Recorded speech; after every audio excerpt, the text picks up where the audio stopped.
大家好，我是丽姐，欢迎大家来听相亲故事，感谢大家的订阅。今天要分享的故事挺有意思的，关于一位湖南姑娘远嫁台湾农村的经历。很多人对台湾农村有误解，觉得嫁到台湾农村就是嫁到穷苦日子里去了。这个故事就让我们看看这位湖南姑娘如何用事实打脸那些看不起台湾农民的人。故事的主角叫小芳，是湖南永州一个普通农村的姑娘，家里条件一般，父母都是农民，靠种田为生。小芳从小就懂事，高中毕业后就到广东打工去了，在一家电子厂做流水线工人。打工的日子说难不难，说苦也苦。每天2点一线，从宿舍到工厂，偶尔和工友们出去逛逛街，日子就这么平淡的过着。小芳也跟大多数年轻人一样，憧憬着美好的爱情，希望能找个好对象，过上幸福生活。缘分这东西真的很奇妙，就在小芳25岁那年，她通过一个老乡介绍认识了阿明。阿明是台湾嘉义县的农民，比小芳大5岁，在台湾有自己的农场，种植水果和蔬菜。他是通过亲戚介绍，专程来大陆相亲的。第一次见面，小芳对阿明的印象还不错。阿明虽然穿着朴素，但是很有礼貌，说话温和，一看就是那种老实本分的男人。聊天过程中，阿明说他家在台湾农村，是种水果的，有10几亩果园，主要种植芒果和莲雾。我家虽然在农村，条件不算特别好，但是生活还算稳定。阿明诚恳地对小芳说，我已经30岁了，想找个踏实的姑娘成家，如果你愿意嫁到台湾来，我会好好待你的。小芳当时心里也是忐忑的，嫁到台湾农村，这在湖南老家可是大事啊。虽然很多人都觉得台湾发达，但说到农村，大家还是有顾虑的。不过经过几次见面和线上聊天，小芳觉得阿明人品不错，于是决定试试看。反正在工厂打工也没什么前途，不如冒险一把，小芳心想。当小芳把这个决定告诉家里人和朋友时，反应可谓是两极分化。哇塞，嫁到台湾呀？那不是发达地区吗？你要发达了。有的朋友羡慕不已，但也有人持反对意见。小芳的大姨就直接泼冷水，嫁到台湾农村有什么好的？我听说台湾农民也很穷的，种田有什么出息？农民就是农民，在哪里都一样。你在广东好好打工，说不定能嫁个城里人呢。村里一些长舌妇更是在背后说闲话，嫁个台湾农民注定穷一辈子。这傻丫头被骗了还不知道呢。面对这些质疑，小芳心里也没底，但她觉得阿明人不错，值得信任。几个月后，小芳和阿明举行了简单的婚礼，然后就跟着丈夫前往台湾生活了。刚到台湾的那段日子，小芳确实有些不适应，语言、习惯、饮食都有差异。虽然都说中文，但台湾那边的用语和口音还是有些不同。而且阿明家确实在农村，周围都是农田和果园。晚上9点后基本就没什么人了，比起热闹的广东工厂区，这里显得太安静了。有一次，小芳在视频电话中向妈妈抱怨说，这里太乡下了，连个像样的商场都没有，出门还得开车半小时。这话被村里人知道了，立马有人说，看吧，我就说台湾农村也没什么好的，现在后悔了吧？然而随着时间的推移，小芳慢慢发现，台湾的农村生活跟她想象的大不相同，与湖南农村更是天差地别。首先，阿明家虽然是农村，但房子是3层小洋楼，装修不豪华，但很温馨。家电一应俱全，比他在湖南的老家条件好太多了。每个房间都有空调，厨房是开放式设计，还有岛台、冰箱、洗碗机、烤箱，样样齐全。这也太齐全了吧！我在老家连洗衣机都是全村第1台呢。小芳心里暗暗吃惊。其次，阿明虽然是农民，但他的农场经营得很科学。他种植的不是普通农作物，而是经济价值较高的热带水果，主要是芒果和莲雾，还有一小块地种火龙果。这些水果卖到市场上都是高价的，收入相当可观。让小芳最惊讶的是，阿明的农场管理非常现代化，他们不是靠传统的看天吃饭，而是有完整的灌溉系统、温控系统，甚至用电脑记录每天的种植数据。果园里的每棵果树都有编号，产量和生长情况都有记录。这也太科学了吧！小芳忍不住感叹，我爸种了一辈子地，从来没见过这么科学的种田方式。阿明笑着解释，我们这边农民都受过培训，有专门的农业技术员定期来指导。政府也很支持农业发展，给了很多补贴和技术支持。更让小芳惊讶的是阿明的收入，台湾农民的收入比他想象的要高得多。阿明的果园一年下来，除去成本，纯收入能有70-80万新台币，这比他在广东电子厂打工一年赚的钱多了好几倍。我们这边的农产品有品牌效应，特别是水果，品质好，价格自然就高。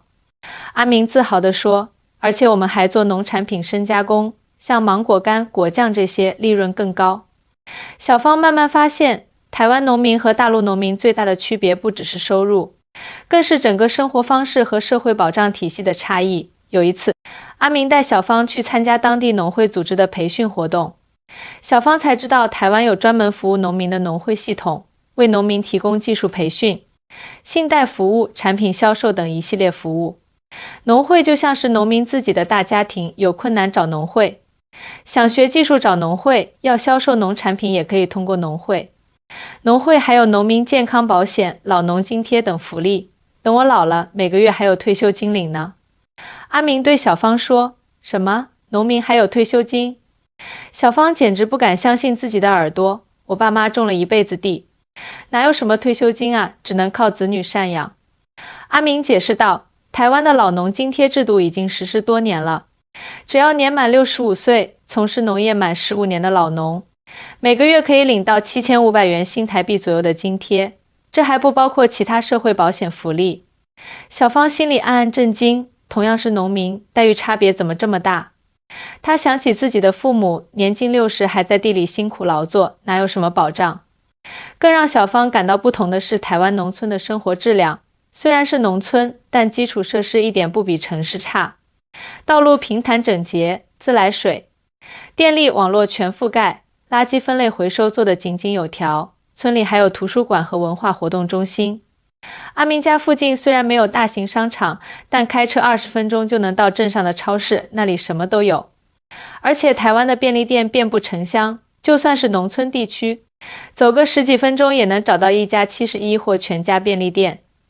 我们这边农村和城市的差距没有那么大，生活便利程度其实差不多。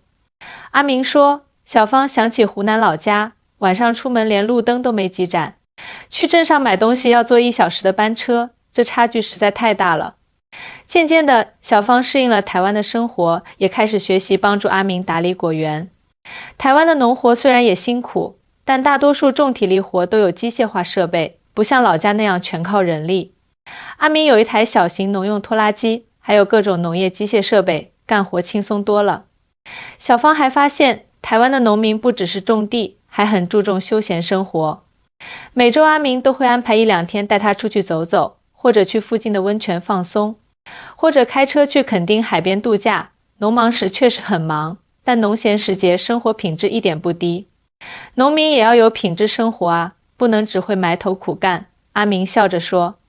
有一次，小芳的大姨打视频电话来慰问她，语气中带着些许同情，嫁到台湾农村，生活还过得去吗？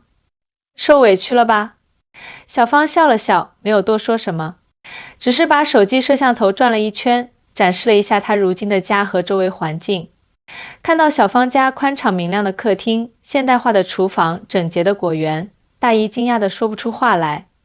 大姨，我在这边过得很好，阿明对我也很好。台湾农村和我们那边的农村不一样，这边的农民日子过得比我想象的要好多了。小芳自豪地说，视频那头的大姨脸上露出尴尬的表情，那就好，那就好。从那以后，小芳开始在朋友圈分享她在台湾的生活。她发的不是奢侈品或者豪宅，而是台湾农村真实的生活场景，整齐的果园，新鲜的水果，干净的乡间小路，丰富的农村活动。这些朋友圈引起了老家不少人的羡慕。曾经那些嘲笑她嫁个台湾农民注定穷一辈子的人，现在都默默的点赞。有些甚至私下询问是否还有介绍对象的机会。小芳婚后第2年，她的父母来台湾探望她，看到女儿的生活环境，老两口激动的眼泪都流出来了。闺女，爸妈真为你高兴啊。小芳的父亲拉着阿明的手，激动地说，阿明是个好孩子，你们要好好过日子。小芳的母亲则忙着打量房子的每个角落，不停地感叹：这房子真好，这厨房真好，这家电真好。趁着父母在台湾，阿明特地带他们环岛旅游了一圈，让他们更全面地了解台湾。老两口直夸女婿孝顺，也为女儿找到这么好的归宿而感到欣慰。父母临走前，小芳的父亲悄悄对她说：闺女，你嫁得好啊，看到你过得这么好，爸妈就放心了。别听村里那些人胡说八道，什么台湾农民穷，我看比我们那的条件好多了。小芳笑着点头，她明白，台湾农民之所以能过上这样的生活，不仅仅是因为个人努力，更是因为整个社会制度和农业发展模式的不同。台湾农业走的是精细化、品牌化、高附加值的路线，农民不只是种植者，更是经营者。而政府的支持和完善的社会保障体系，则让农民能够体面的工作和生活。结婚第3年，小芳怀孕了，这个好消息让两家人都非常高兴。小芳原本有些担心在台湾生孩子会不会很麻烦，但她很快发现自己的顾虑是多余的。阿明带着她去办理了健保卡，有了这张卡，产检和生产费用大部分都由健保给付。医院的环境和服务也让小芳感到很安心，产检医生细心负责，护士态度也好，完全不像她在老家听说的医院态度差，看病难。看病贵，你放心养胎就好，其他的事情都由我。阿明体贴地对小芳说，还特地请了一位阿姨来帮忙做家务，让小芳能好好休息。小芳的婆婆也从嘉义市区搬来与他们同住一段时间，帮忙照顾小芳。婆婆虽然是农家出身，但思想很开明，对小芳很好，经常做一些台湾特色的营养餐给她补身体。儿媳妇怀孕是大事，我们台湾这边很注重孕妇的饮食调养。婆婆笑呵呵地说，要吃的营养均衡，不能乱补。小芳感受到了满满的幸福和温暖。在老家，很多农村妇女怀孕期间还要下地干活，哪有这么好的待遇啊？孩子出生后，小芳更感受到了台湾社会对家庭的支持。政府有育儿津贴，孩子的健保全免，定期还有儿童健康检查和疫苗接种，1分钱都不用花。阿明的果园生意也越来越好，他开始尝试有机种植，虽然产量略有下降，但价格却高了不少。